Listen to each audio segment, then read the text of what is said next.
कुठले मुद्दे आरोपी वाल्मिक कराड याची सर्व स्थावर मिळकत चल आणि अचल हा जप्तीचा जो आम्ही सरकारतर्फे अर्ज दिला होता त्याला आज वाल्मिक कराडने न्यायालयात वकिलांच्या मार्फत उत्तर दिलेलं आहे।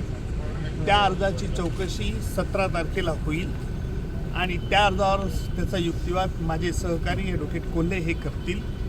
तसेच या खटल्यामध्ये मोकाकाखाली मला दोषमुक्त करावे असा जो वाल्मिक कराडचा अर्ज होता त्यावर आम्ही कोर्टाला न्यायालयाला असं प्रस्तावित केलं की आपण याला दोषमुक्त करावं किंवा त्याच्यावरती आरोप निश्चित करावे आणि त्याप्रमाणे असा आम्ही जो निर्णय घ्यायचा आहे तो एकत्रित सुनावणीत घेण्यात यावा।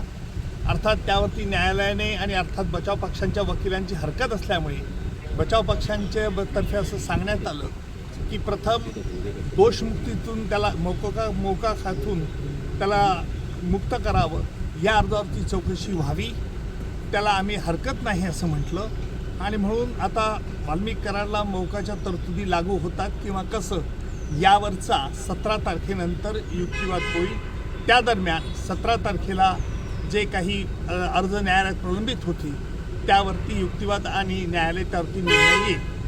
17 तारखेला ही तारीख फार त्या अर्जांच्या चौकशी करत असल्याने मी त्या तारखेला उपस्थित राहणार नाही, परंतु ज्या ज्या वेळेला महत्त्वाच्या घडामोडी असतील त्यावेळेला मी निश्चित न्यायालयात हजर असणार आहे आणि तसंच माझे सहकारी ॲडव्होकेट कोल्हे हे सरकारतर्फे बाजू तिथे 17 तारखेला मांडतील।